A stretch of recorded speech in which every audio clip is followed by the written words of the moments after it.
Sir, आज के राजनीतिक हालातों के बारे में क्या कहेंगे हरियाणा में, जो कि 1 साल हो? देखिए, 11 साल हो गए भारतीय जनता पार्टी सरकार को। 1914 में जब हमने सरकार छोड़ी कांग्रेस ने, हरियाणा प्रति व्यक्ति आय में, प्रति व्यक्ति निवेश में, कानून व्यवस्था में नंबर 1 था। आज अपने स्थान से फिसल गया है। आप यहाँ सब दादरी रहते हो, आप ईमानदारी से बताओ, आप सवाल में से जितने मर्जी पूछ लो, मैं एक सवाल का जवाब मेरे दे दो कि दादरी में 11 साल में कुछ होया है? दे दो जवाब। मैं तो एक सवाल पूछूं यार, तुम मेरे तो 20 पूछ लो, बस हो गया। सारे हरियाणा में यही हाल है, सारे हरियाणा में यही हाल है। आज कानून व्यवस्था बिल्कुल चरमरा गई है प्रदेश की। कोई अपने आप को सुरक्षित महसूस नहीं कर रहा।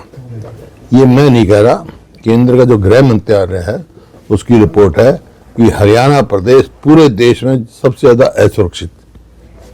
अब 80 के करीब जो है, देखो अपराध 2 किस्म के होते हैं, एक होता है अनऑर्गेनाइज्ड, एक होता है ऑर्गेनाइज्ड।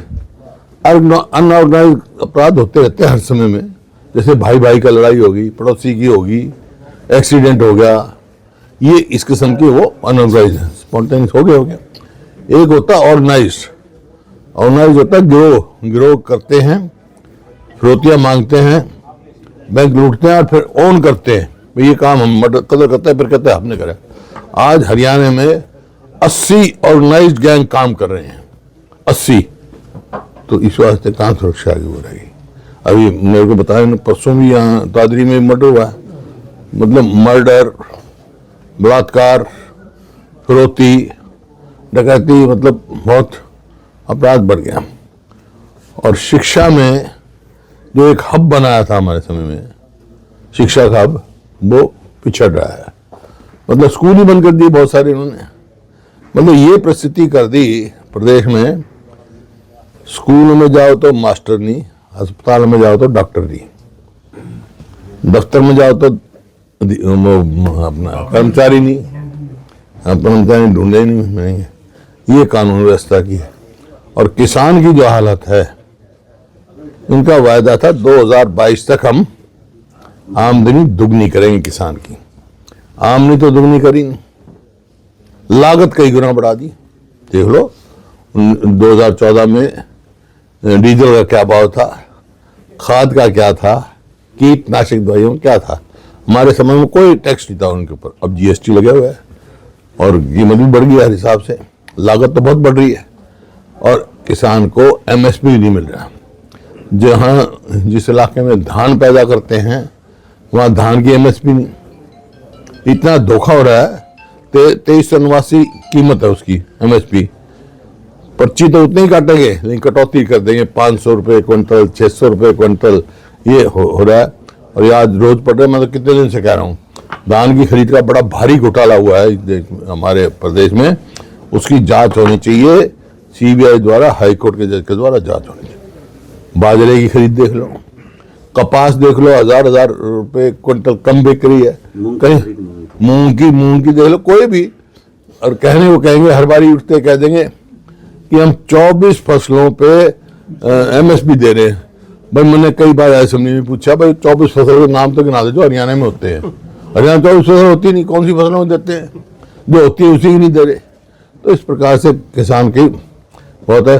खाद के लिए जो लाइन लगा के वो लगाते हैं, जो अपराधी को लगाते हैं स्टैंप, वो लगा रखी हुई अपराधी है कोई किसान। ये परिस्थिति है आपके सामने।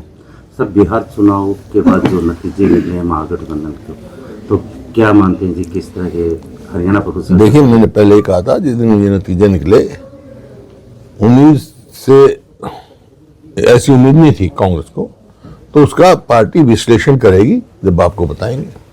तो सर, वोट क्या कारण है? थोड़ा अभियान राहुल जी ने शुरू किया था, हरियाणा में भी कांग्रेस पार्टी ने किया था, कर रहे हैं, अभी तो कर रहे। आप एक कार्यक्रम में शामिल हुए, उसके बाद में नहीं, अलग अलग बना रखे हमने कार्यक्रम, बना रखे। तो आगे क्या रणनीति रहेगी सर कांग्रेस की, वो वापस सत्ता में आए हरियाणा में? किस तरह लोगों की लड़ाई लड़ेंगे, लोग विपक्ष में बैठे हैं, लोगों हित की लड़ाई लड़ेंगे। इस सरकार ने एक भी जनहित का फैसला नहीं करा। मतलब बैठते आपसे एक सवाल पूछा था, उसका आप यूं तो जवाब दे दो गर्दन से, बोल के नहीं दे रहे, बोल के नहीं दे रहे। तो मैं खुला सवाल है मेरा, बिल्कुल आपका तो किसी पार्टी से कोई मतलब नहीं ना भाई, एक काम बता दो भाई ये कराया दादरी में, और मैं बता दूंगा भाई, चाहे अस्पताल हो चाहे स्कूल को, कितने बता दूंगा। बम ब्लास्ट को लेके क्या कहेंगे, जो दिल्ली में बम ब्लास्ट हुआ और फिर विस्फोटक हरियाणा में भी मिला है, वही मैं कह रहा हूँ कानून व्यवस्था चरमारी भाई, सरकार को अपनी जिम्मेवारी काम लेना चाहिए।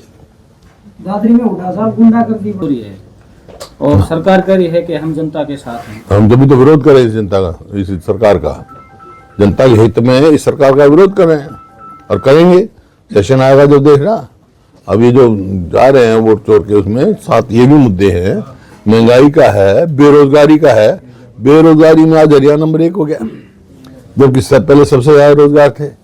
एक बात बताओ, पहले शिक्षा का हब बन गया था हरियाणा, कहीं से शुरू हो जाओ आप, कहो तो मैं सारी बता दूं मोटी मोटी कहाँ क्या क्या क्या क्या हुआ हमारे टाइम में, शुरू हो जाओ। इसमें हुड्डा साहब आपने कहा महंगाई का, तो कांग्रेस ने वोट चोर गति चोर का तो नारा दिया, लेकिन महंगाई को लेकर सड़कों पर नहीं हर जगह कह रहे हैं आप ना पढ़ो तो मैं क्या करूंगा। महंगाई का, बेरोजगारी का मुद्दा उठा रहे हैं सर। और उठाएंगे, जनहित का हर मुद्दा उठाएंगे। राव बीरेंद्र सिंह और चौधरी बीरेंद्र सिंह और उनका बेटा यात्रा निकाल रहे हैं, उसमें आप शामिल नहीं हुए क्या? अलग अलग नहीं, वो कांग्रेस पार्टी का कार्यक्रम नहीं है, हमारे इंचार्ज ने कहा था व्यक्तिगत कार्यक्रम हो, कोई भी यात्रा निकाले तो आप निकाल लो, हमने क्या इतराज है। सर विधानसभा में कोई विशेष मुद्दा उठाने वाला है? इस बार विधानसभा सेशन में कोई विशेष मुद्दा उठाने वाला है? नहीं, जो हमने उठाया ना, पिछली बार भी उठाया था कानून व्यवस्था पे, या किसान की जो दुर्गति हो रही है उसका उठाएंगे, बेरोजगारी का उठाएंगे, ये मुद्दे उठाएंगे। आपके प्रदेश दिया गया हैं? आपके जो प्रदेश अध्यक्ष बने हैं राव नरेंद्र जी, हाँ। उन पे कोर्ट में चार्जशीट दाखिल की गई और आप ऐसा है, ये सब जुडिस है, इसमें मेरे को कोई चर्चा नहीं करनी, लेकिन इस देश के कानून पर पूरा विश्वास है हमारे। हमला कर रही है कि विधानसभा चुनाव का कारण आपके ऊपर इल्जाम लगा रहे, क्या कहना चाहिए? यार वो अपने क्या नाम उनका, चौधरी अभय सिंह की, वो तो कहेंगे हर बात के लिए, उसकी तो बहस नाट जाएगी, जो भी भूपेंद्र सिंह हुड्डा ने नटवादी के करेगा। सत्य खबर, सत्य, सटीक, बेबाक।